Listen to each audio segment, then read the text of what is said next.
ஓ, அது ஒரு அற்புதமான ஃபைண்டிங். அது சிவகங்கை பாராளுமன்ற தொகுதி பொறுப்பாளராக நீங்க இருக்கிறீங்க.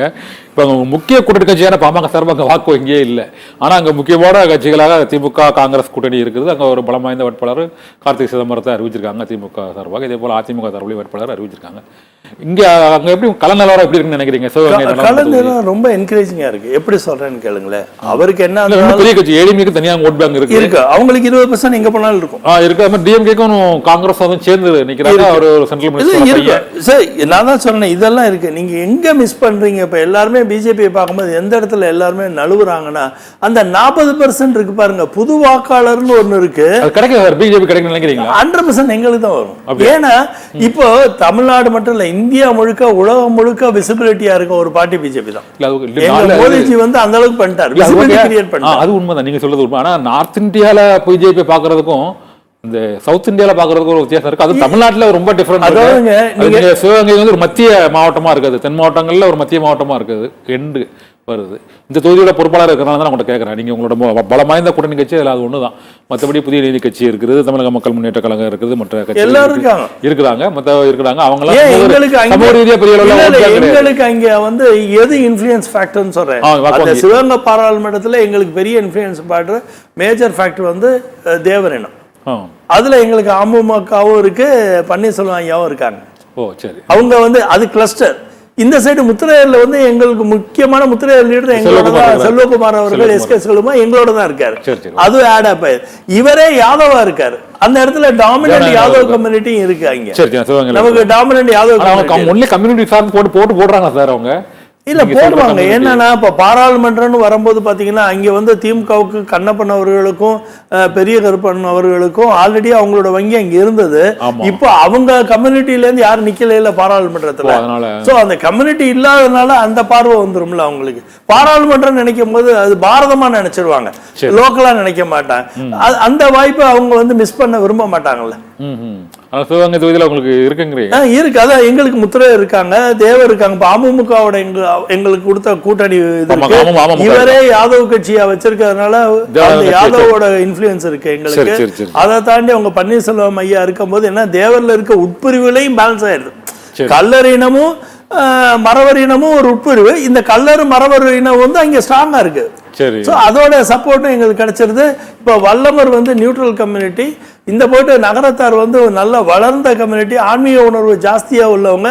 ஆன்மீக உணர்வு ஜாஸ்தியா இருக்கிறதுனால அவங்களோட இமிடியேட் பிலீஃப் வந்து பாஜகவா தான் இருக்கும். ரெண்டாவது நகரத்தார் வந்து மிகப்பெரிய இது தொழில் சார்ந்தவர்கள்.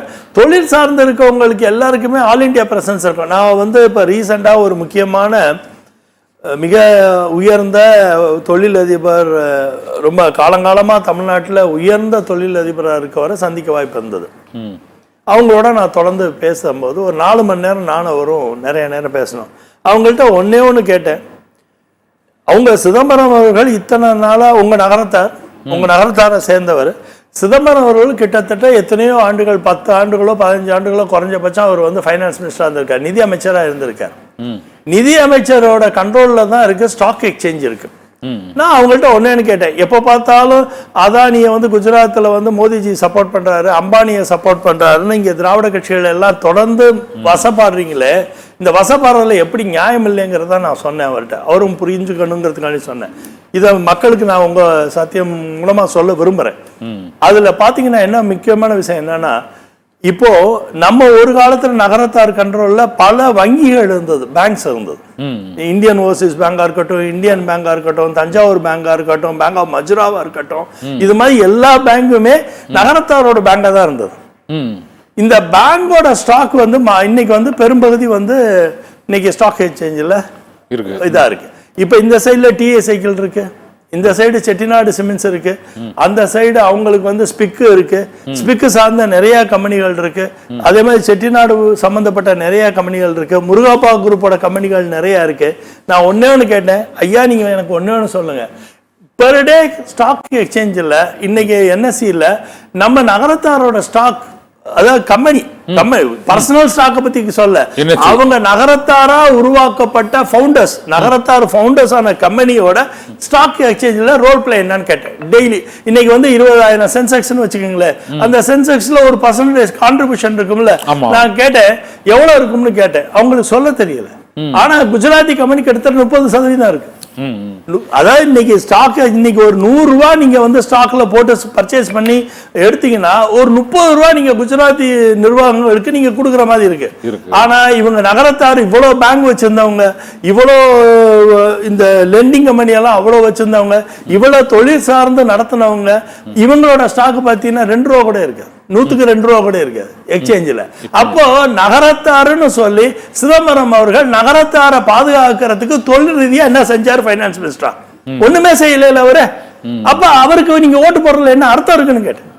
அதாவது நீங்க நகரத்தார் ஃபண்டமெண்டலே வியாபாரம். இந்த வியாபாரத்துக்கு நீங்க குஜராத் அவர் ஒண்ணும் இப்ப மோடிஜி ஆக்சுவலா பாத்தீங்கன்னா இனம் பார்த்து அவங்க ஜாதியா பார்த்தா கூட இன்னைக்கு அம்பானியோ அதானியோ நெருக்கமா இருக்க வாய்ப்பு இல்லை மோடி அவர்களுக்கு ஜாதி ரீதியா. இங்க ஜாதி ரீதியா உங்களுக்கு உறவு இருக்கு, நீங்க மாமா மச்சனா இருக்கீங்க, கல்யாண காட்சி எல்லாம் பண்ணிக்கிறீங்க ஒன்னா.